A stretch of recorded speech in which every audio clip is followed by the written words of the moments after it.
써 있어요.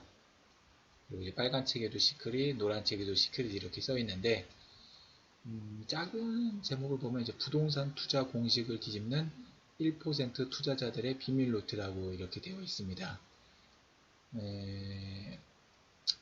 여기서 이제 빨간 책은 상가 투자 이론에 대해서 담겨 있고요.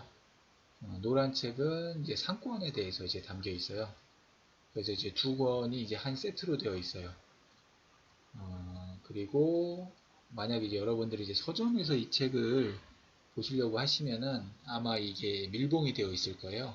그래서 이제 내용을 보기가 좀 어려운 부분이 있는데, 그래서 이제 상가 투자 얘기를 제가 하면서 이 책을 바탕으로 제가 이야기를 해보도록 하겠습니다. 참고로 요즘에 뭐 뒤 마케팅, 뭐 앞 마케팅 뭐 있는데 저는 뭐 이 책 이제 스스로 이제 자비를 들여서 이제 구입을 한 책이고요. 그러면 제가 왜 이 책을 가지고 이제 얘기를 하려고 하는지 그 이유를 살펴보자면 이 시크릿 이제 판권 부분이에요. 판권 부분에 여기 이제 자료 정리하고 이제 제가 이제 동그라미를 이제 쳐놨잖아요.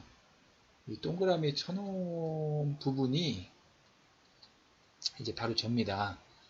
그래서 이제 제가 이제 저자는 아니에요. 저자는 이제 다른 분이 이제 저자시고 이제 자료 정리를 했습니다. 이제 자료 정리를 했기 때문에 이제 정리를 하다 보니까 좀 이제 내용이 있지 않습니까? 이제 그 부분에 대해서 얘기를 해보려고 하고요.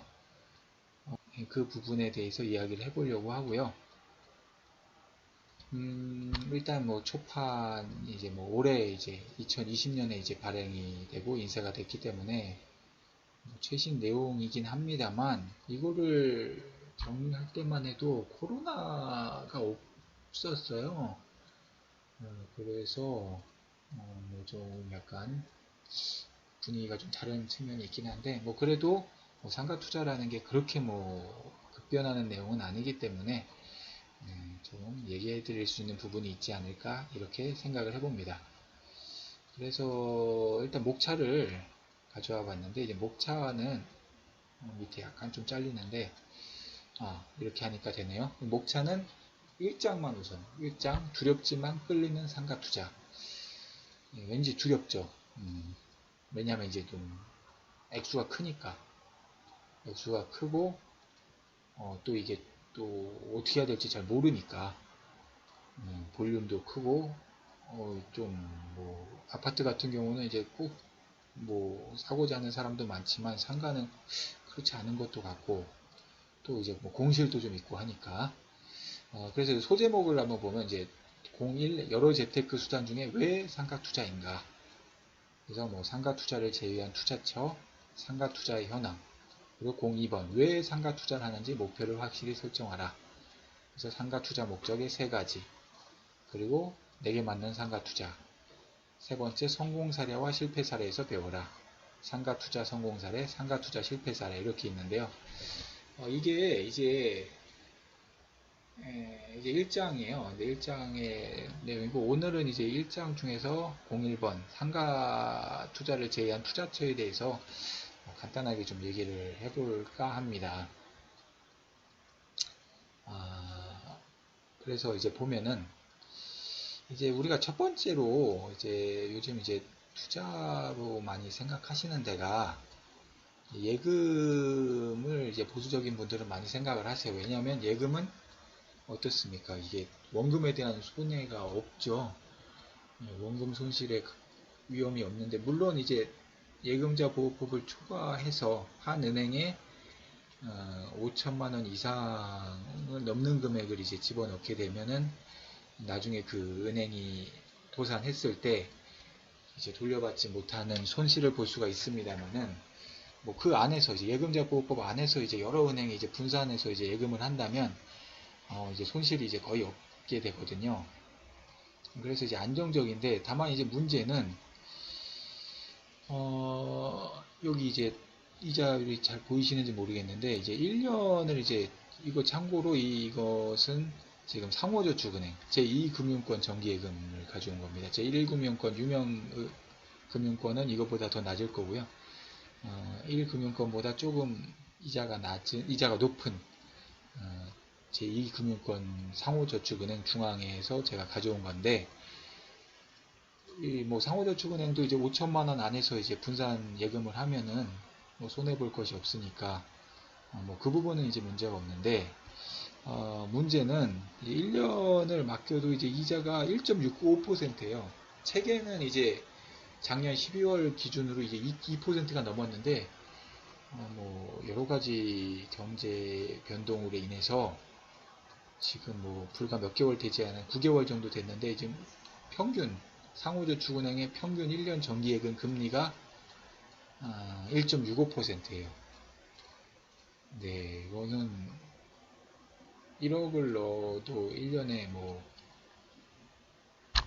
165만 원이고, 거기에 또 이제 이자를, 이거 뭐 세금을 또 떼야 되잖아요.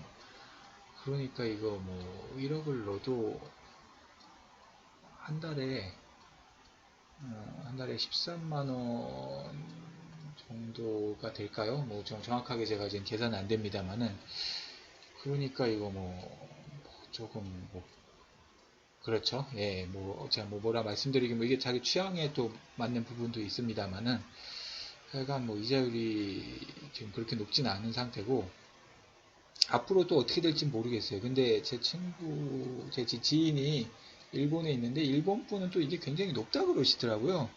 일본 같은 경우는 거의 뭐 제로 금리, 때론 마이너스 금리라고 하다 보니까 이게 뭐 1.65%도 높다고 하시더라고요. 그러니까 뭐 잘 모르겠습니다. 하여간 뭐 안녕하십니까, 스토리워커입니다. 오늘은 이제 상가 투자에 대해서 이제 얘기를 좀 해볼까 하는데요. 이 화면에 이제 책이 이제 보이죠? 이 빨간 책하고 이제 노란 책이 이제 보이는데, 이 시크릿이라고 우선 1.65%도 어떻게 보면은 뭐 그냥 맡겨만 놓고 얻는 돈이니까 뭐 이게 또 만족스러울 수도 있겠습니다. 그런데 이제 좀 뭐 이제 좀 낮다고 생각하시는 분도 계시겠죠. 그런 분들은 이제 또 여기 이제 주식 좀 이제 화면 이제 좀 네이버 이제 증권에서 이제 코스피 그래프를 이제 가져와 봤는데, 주식이 지금 조금 예금에 비해서, 예금도 이제 뭐 잔고가 지금 많이 늘어났다고 하지만, 주식은 정말 지금 뭐 코로나라는 게 지금 믿기지 않을 정도로 굉장한 지금 화랑을 보이고 있어요. 그래서 뭐 주식시장이 뭐 지금 유동성의 힘이라고 이걸 좀 얘기를 하는 것 같은데, 돈의 힘으로 갈 곳을 잃은 돈들이 지금 주식시장에 많이 몰리면서 3월부터 정말 이제 그래프가 정말 진짜 가파르게 지금 올라갑니다.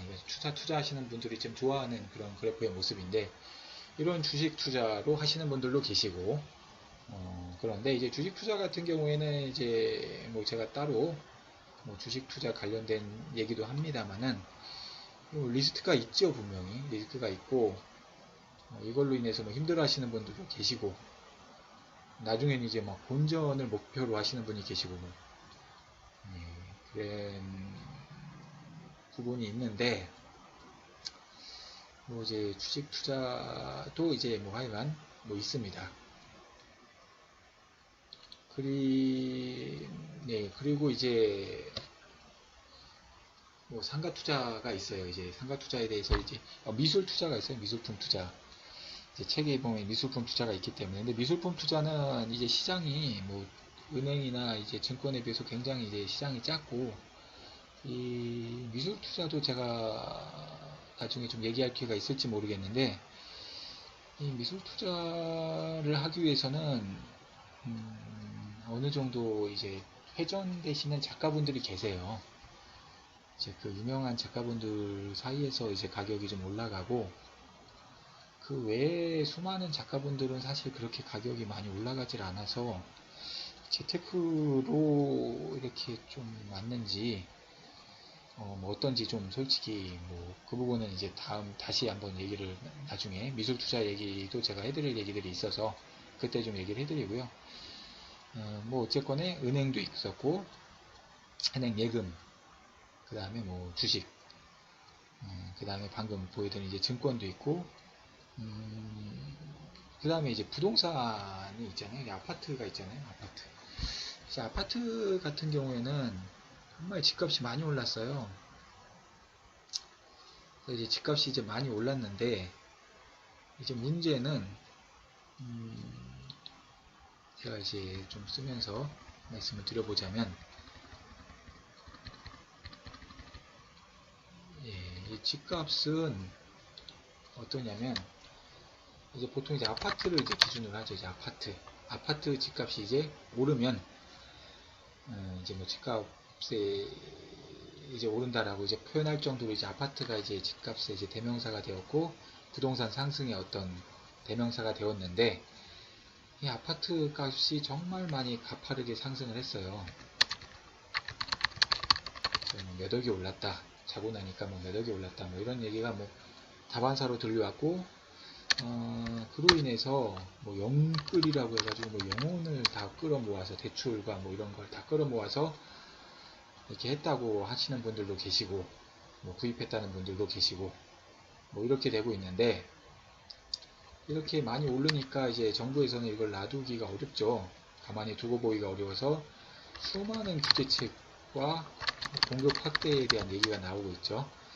실제로 많은 규제들이 나오고 있고, 근데 이거에 대한 제 개인적인 생각은 그래요. 이제 아파트를 뭐 제가 이제 정확하게 뭐 어떻게 될지 뭐 예측을 할 수는 없지만은, 그 이제 규제를 이렇게 많이 이제 하는 데 있어서, 대출을 이제 뭐 앞으로는 이제 집을 사는 데 있어서 얼마 이상 집에 대해서는 이제 자금을 다 소명을 해야 되고, 뭐 지금은 또 이제 아파트를 사면은 이 그 자금 조사를 할 수 있는 권한을 가진 이제 기구가 이제 또 생성이 돼서 이제 뭐 조사를 또 한다고 하고, 또 여러 가지 이제 세금도 올라가고, 취득세 올라가고, 뭐 보유세도 올라가고, 뭐 이렇게 하다 보면은, 글쎄요, 쟤는 이제 이렇게 규제가 있으면 조금 이제 좀 꺾이에서 좀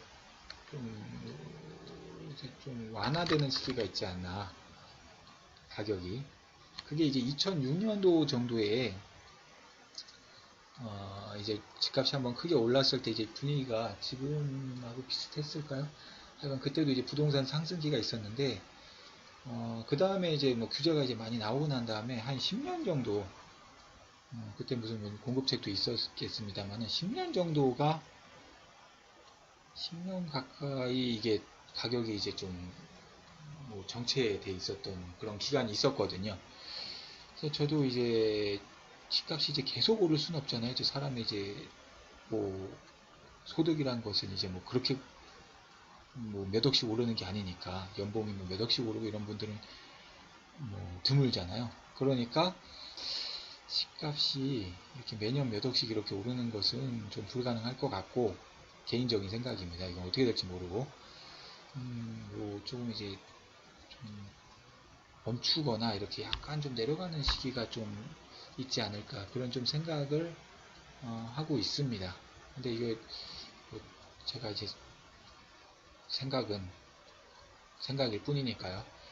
그리고 이제 오늘 이제 말씀드리려고 하는 게 이제 상가 투자인데, 이제 오늘이 아니라 이제 앞으로 이제 계속 이제 말씀드리려고 하는 부분인데, 제가 이제 상가 투자는 조금 어려워요. 솔직히 뭐 지금 뭐 좀 말씀드리자면 어려운 부분이 있고, 이게 왜 어렵냐면은, 이제 상가 투자는 이제 아파트 같은 경우는 이제 매수자와 매도자가 있잖아요. 매수자와 매도자. 집을 파는 사람과 사는 사람이 있잖아요. 상가 투자는 이 하나가 더 끼죠. 이제 뭐냐면은 이제 이 상가를 파는 사람과 상가를 사는 사람, 그리고 중간에 그 상가를 운영할 사람이 하나 끼는 거죠. 물론 이제 상가를 사는 사람이 운영할 사람이 될 수도 있습니다만은, 그렇지 않은 경우가 굉장히 많잖아요. 그래서 그런데 이게 그 상가를 운영하는 사람은 이제 경제 흐름과 어떤 창업 시장의 흐름, 뭐 이런 부분하고 굉장히 많이 연관이 있기 때문에 조금 더 아파트도 어렵지만은 상가 투자도 솔직히 좀 어려운 부분이 좀 많이 있는 것 같아요. 그래서 그 부분에서 저도 이제 그래서 뭐 단가 투자 책을 뭐 정리를 했습니다만, 저도 이제 모르는 부분이 많이 있지만 그래도 같이 좀 얘기해 드릴 수 있는 부분은 얘기해 드릴 수 있을 것 같아서 이런 시간을 마련을 했고요. 앞으로 상가 투자에 관련된 이야기를 많이 하겠습니다. 그리고 이제 스토리워커는 이제 뭐 상가 투자 얘기만 있는 게 아니고 이제 주식 이야기도 있고 뭐 기타 뭐 여러 가지 이야기들을 이제 많이 할 거거든요. 좀 관심 가져주시면 감사하겠습니다. 그럼 오늘은 이 스토리워커의 상가 투자 이야기 1회 여기서 마치겠습니다. 감사합니다.